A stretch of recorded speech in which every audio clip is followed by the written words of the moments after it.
पशुपालन ग्रामीण भारत में रोजगार का बड़ा जरिया है और हमारे देश में ये कृषि से ही जुड़ा व्यवसाय माना जाता है।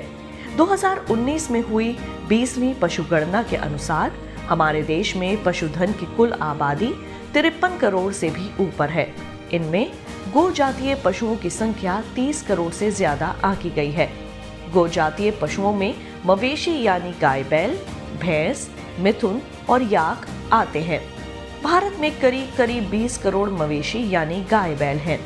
मवेशियों में 14 करोड़ 21 लाख गाय बैल स्वदेशी नस्ल के हैं, जबकि 5 करोड़ विदेशी या संकर नस्ल के। 2012 में पशुगणना से तुलना करने पर पता चलता है कि 2019 में स्वदेशी मादा मवेशियों की संख्या में 10% की, जबकि विदेशी या संकर नस्ल की आबादी में करीब 27% की बढ़ोतरी हुई। इससे साफ पता चलता है कि विदेशी नस्लों के मुकाबले देसी गायों की संख्या कम तेजी से बढ़ी है। भारतीय गाय में 2 खासियत मुख्य रूप से पाई जाती हैं। एक, इनकी पीठ पर सुंदर कुबड़ होता है और दूसरे, उनकी पीठ और गर्दन के नीचे खाल लटकी रहती है। वैसे तो हमारे देश में बहुत सी नस्ल पाई जाती हैं, लेकिन गिर, साहिवाल और राठी के अलावा देवनी, थारपारकर दुधारू मानी जाती हैं। भारतीय गायें A2 किस्म का दूध देती हैं। ये दूध गुणवत्ता में विदेशी पशुओं के मुकाबले काफी बेहतर है। इसमें खास तरह का अमीनो अम्ल प्रोलीन पाया जाता है जो BCM7 को शरीर में अवशोषित नहीं होने देता, जिसकी वजह से A2 मिल्क पचने में आसान होता है और इसका हमारे शरीर पर हानिकारक प्रभाव नहीं पड़ता। यही वजह है कि कई विशेषज्ञ बच्चों में कुपोषण जैसी समस्याओं से निपटने के लिए देसी गायों के दूध की सलाह देते हैं।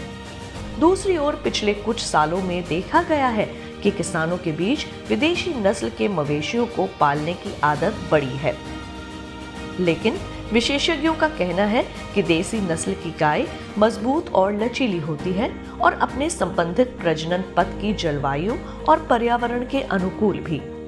उनमें गर्मी सहने और बीमारियों से लड़ने की क्षमता पाई जाती है और वे बदलती जलवायु के अलावा कम पोषण में भी पनपने में सक्षम है। इसलिए विशेषज्ञों की नजर में विदेशी गाय पालना बेहतर विकल्प नहीं है। ये भी कहा जा रहा है कि तापमान में होने वाली बढ़ोतरी की वजह से विदेशी नस्लों में दुग्ध उत्पादन और प्रजनन दर कम हो जाएगी। इन्हीं सब बातों को ध्यान में रखते हुए 2014 में राष्ट्रीय गोकुल मिशन की शुरुआत हुई। इसके 5 मुख्य उद्देश्य हैं, जिनमें से एक है गोजातीय स्वदेशी नस्लों का विकास और उनका संरक्षण। दूसरा है स्वदेशी गायों की आबादी बढ़ाने और आनुवांशिक कमियों को दूर करने के लिए उनका नस्ल सुधार। तीसरा है दूध के उत्पादन और उत्पादकता में बढ़ोतरी। चौथा है उच्च नस्ल वाली स्वदेशी नस्लों की मदद से विदेशी प्रजातियों का उन्नयन। और 5वां, प्राकृतिक सेवा के लिए रोग मुक्त उच्च आनुवांशिक गुणों वाले बैलों का वितरण। इसके अलावा जर्मप्लाज्म का उपयोग करके कृत्रिम गर्भाधान या प्राकृतिक सेवा के जरिए भी प्रजनन योग्य मादाओं को संगठित प्रजनन के तहत लाया जाना भी इसके उद्देश्य में शामिल है। किसान को दर दर भटकना ना पड़े, इसके लिए घर पर गुणवत्तापूर्ण कृत्रिम गर्भाधान सेवाओं की व्यवस्था भी राष्ट्रीय गोकुल मिशन दे रहा है। इस योजना में मुख्य रूप से 2 घटक शामिल हैं। पहला है राष्ट्रीय गोजातीय प्रजनन कार्यक्रम यानी NPBB और दूसरा है राष्ट्रीय गोजातीय उत्पादकता मिशन यानी NMBP। गौजातीय जर्मप्लाज्म को खरीदने और बेचने के लिए सरकार ने ई-पशु हाट पोर्टल बनाया है।